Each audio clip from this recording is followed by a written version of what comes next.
Well, it happened just last Saturday, but already there are some calling it the most unusual play in the history of college football. It was the fake fair catch executed by this man, the North Texas punt returner Keegan Brewer, who's with us tonight, along with Mean Green special teams coach Marty Biagi. Where to begin, guys? Big win at Arkansas, second Razorback punt of the game, and you guys sell a fair catch, but you never actually signaled for one. Arkansas quits on the play. You go 90 yards for the touchdown. Why, Coach, did you decide to use this at this time, first of all? Well, we had seen some things throughout the self-scout breakdown or the opponent breakdown that we were doing, and had kind of had this in our back pocket for a while and felt like this was an opportunity this week that if the right scenario presented itself, that we could get it done and execute it. What did you feel when they first signaled, when the coach first signaled that, hey, this is good, this is going to be for real, this is going to happen this time?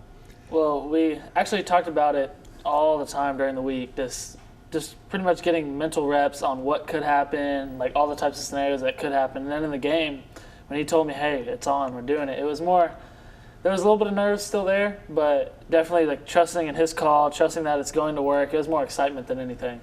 As the play actually begins to unfold, you're obviously totally exposed. Kind of take us through it, first of all, because you did make some sort of hand movements, but you had to be careful not to actually signal for a fair catch. What's going through your mind as the ball is in the air there? At first, I was pretty nervous on the field, but as soon as it came off his foot, it actually was shot pretty low. It wasn't a super high kick, so it got to me pretty quick, but I wanted to make sure that I could secure the ball and that I wouldn't, if I did get hit without signaling the fair catch, that I wouldn't fumble the ball or anything. So whenever I caught it, it was just pretty much hoping that they thought that I fair caught it just by me standing there, just hoping that they didn't know that I didn't fair catch and would get hit. So, I mean, that was just running through my head the whole time. Yeah, because for normal people like me, there's a moment of terror when you're totally exposed, right? Definitely. And the Arkansas guy said something to you, the guy who was closest to you? He did. He asked me, like, why haven't they blown the whistle? That's what he kept asking me. And it was just, whenever he said that, I mean, I had, like, the natural reaction to almost say something, but I just stood there and didn't say anything. And as soon as they moved, that's when I knew it was going to work. Yeah, what's the feeling like when he passes you and you realize you're home free on this deal? There was a little sense of relief, but mainly it was excitement that it's actually going to work and it's going to be a good play. That's what it mainly came down to. And a little bit of terror, thinking, okay, this has worked. Now I got to be fast enough to get the end zone, right? Yes, sir. Yes, you got sir. to picture it, and obviously you were. You had to talk to the officials. You did talk to the officials to kind of tip them off before the game? I did. I just wanted to make sure, each before every game, the officials talk to both sides, both head coaches normally, and coach obviously knowing that this play was going to be in. I just wanted to make sure that they knew exactly what we were planning to do, so there really would be no inadvertent whistles. And we told them about it, and they kind of looked at us like, hey, just, there's a chance you could get this kid killed. And we said, no, we're good. We have this planned out, but we just wanted to make sure. And I'm glad that we did. I'm glad that the officials, really did their part and made sure they locked in, and they made sure there was no inadvertent whistles. Because it had been run a few years ago at North Carolina. Coach Luttrell came from North Carolina, where Ryan Switzer, who later was with the Cowboys, now with Pittsburgh, I believe, and had tried it, and they called it back, right?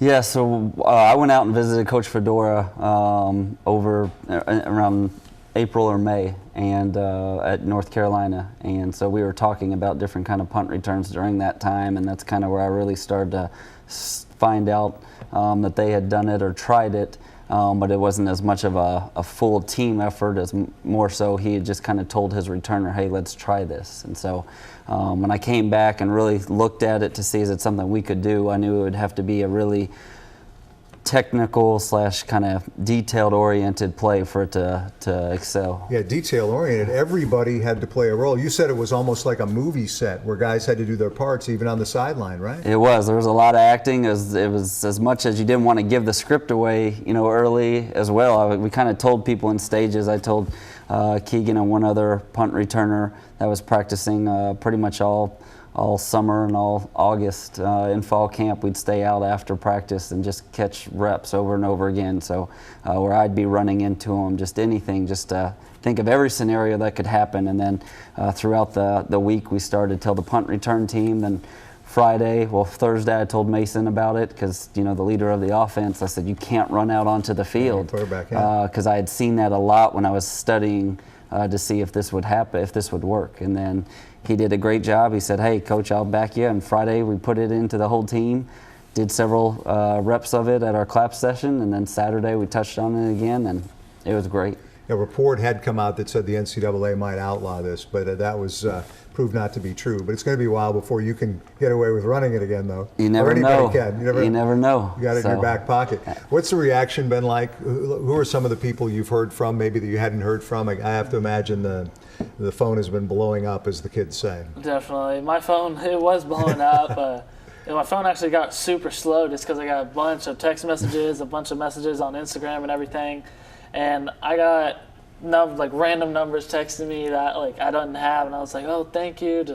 I was grateful for everything, but it was just crazy just to see how much it actually blew up compared to while I was playing the game. I didn't I didn't think anything of it rather than it's another executed play.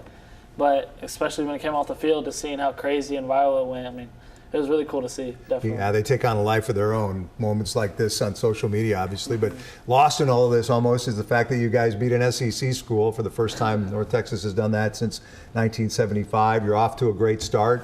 How much excitement is there on that campus right now and within your football program, given the way this thing has started? I think it's electric. I think there's a lot of excitement throughout the whole town, the whole school. Everybody's fired up, and Coach Luttrell did a great job even coming in when we had our team meeting on Sunday and said, hey guys, this is over, and we enjoyed it like we're supposed to each week for one night, and then now we're on to Liberty. So, everybody's fired up, and they should be. He's done a great job, and it trickles down, and it really starts at the top with him. And the players have bought in, the coaches have bought in, obviously, and now the fans are 100%. They have our back, no matter what. And that's what's so exciting, is seeing this fan base just continue to just grow and back these guys who work their tails off.